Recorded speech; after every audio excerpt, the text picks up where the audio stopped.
I'll just say with regard to oxalates that it's only about 1 in 100 people that are sensitive to oxalates. Most kidney stone formers do much better when they cut out animal protein, which makes the oxalates less likely to precipitate out of the urine. But if you're wanting to lower the oxalate in your diet because you're one of those people who are oxalate sensitive, then there's only a few vegetables that are really high in oxalates they should avoid raw, and those are parsley, Swiss chard, spinach, and beet tops. So there's not a lot of high oxalate vegetables. Lettuce has almost no oxalate. That's why the calcium's so absorbable. And in kale and arugula and bok choy don't have much oxalate in them. But in any case, it's not something that's a major concern for people on a healthy diet. It's only rare that it's a concern, and even for those people. And I don't recommend spinach and Swiss chard and beet tops be more than 25% of your salad anyway. And I consider lettuce a superfood, which is almost oxalate free. It's the richest source of sulfoquinavose, which is very digestive tract and microbiome favorable and friendly. So you don't have to. So it's eating a salad with a lot of lettuce is great and doesn't expose you to. So you shouldn't be alarmed or concerned about oxalates, but you shouldn't eat a diet all of high oxalate vegetables raw either. But we can certainly include those as part of a healthy diet. And it's only rare that it would ever be a problem. If this person had an oxalate problem, they're a rare individual and they wouldn't have to go to. But eating meat and animal protein makes the oxalate person who's oxalate sensitive worse, not better. So I think we covered that one. And salt. So let me. Nicola Antonio has made a career of being one who opposes and puts out sort of non-mainstream ideas. He's a PhD in Kansas City. I mean, the most recent study on salt was published about 4 weeks ago, where there was a association nutrition study, the kind we usually get. There was a clear correlation between dietary sodium intake and calcification of arteries in the heart. It was a large study of thousands of people. I think all of us are probably on the favoring a low salt and no added salt, or largely no added salt. Use spices, for God's sakes. They're little plants that benefit us. And if you've all probably following the politics of food and science, even the FDA now has new guidelines which will be coming out, which is going to be argued from the industry, but that on all packaged food going forward, I think I don't know how many years it takes to implement it, that they're actually cutting back on the amount of salt that can be put in frozen foods and packaged foods for this reason. So I think that argument is like we shouldn't be adding salt. I think Americans are taking consuming way too much salt in their diet. Yeah, for sure. It's, I always explain and I always argue that the American Heart Association, American College of Cardiology, recommending people with cardiovascular illness cut their salt intake down to 1,500 milligrams a day. I'm always saying, how ridiculous is that? Why don't the Pulmonary Association tell people who have lung cancer to cut their cigarette smoking down? In other words, the point is, if it's healthy for people with heart disease to cut down their salt, then we should be teaching it in the school system for kindergartens to cut down their salt, because your risk of a cardiovascular death and a risk of having an embolic or a hemorrhagic stroke is linked to your lifetime exposure to sodium. The reason why some of this confusion in some of these studies is they track people who are sick at the end of their life, who cut the salt out of the diet after they develop advanced disease. And of course, people who are cutting salt out are also the ones cutting salt out are the ones who have advanced disease. So it shows you, so it distorts the study.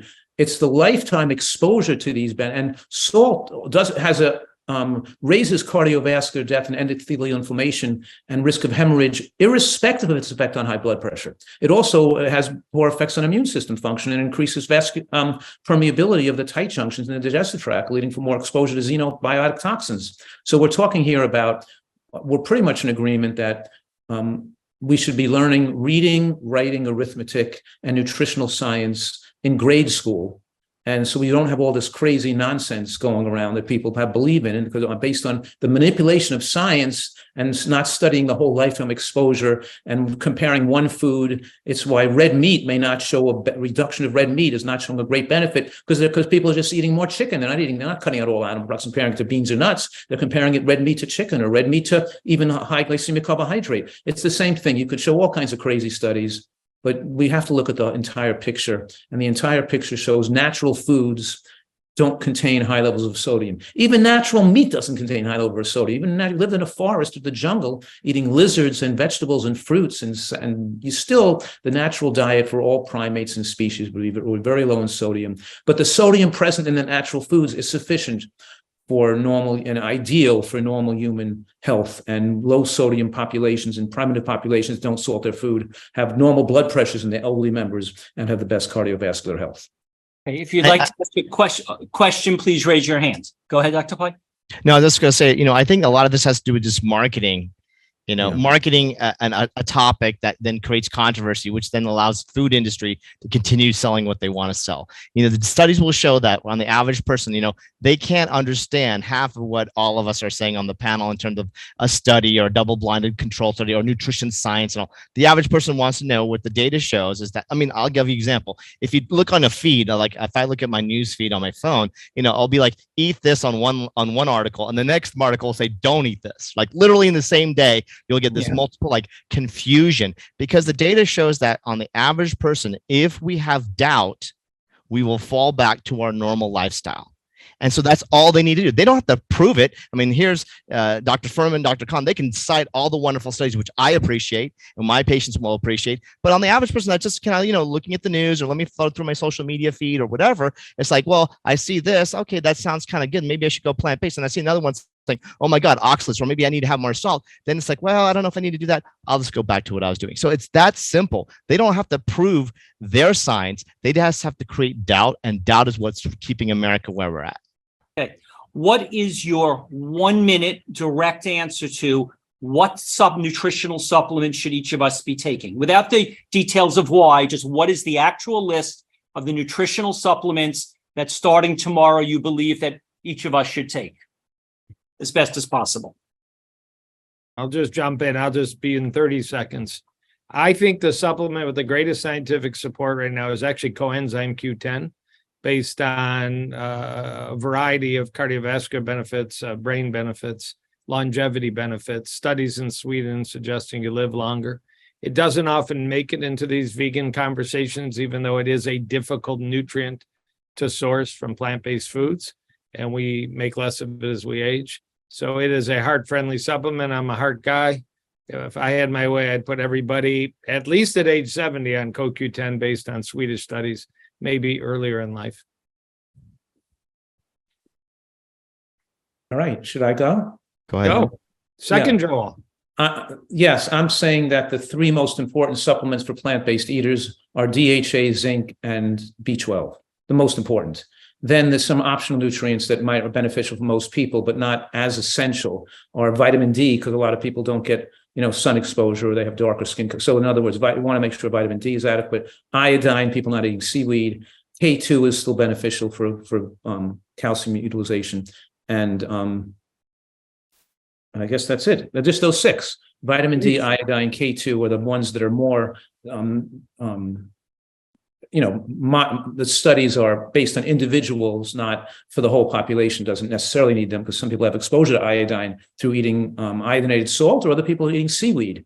But basically, what we got to make sure, most importantly, is not to overly complicate this, to make sure people have adequate zinc exposure, DHA, and B12. That's really critical, to make sure you're not low on that as on a plant-based diet. So I agree with what Dr. Fuhrman just said. What I would add was bosmeric of using an anti-inflammatory to lower their overall inflammatory burden. Again, vitamin D. We also look at things to help support immune system, in addition to vitamin D, like glucan 300, which we have, and we have data on that.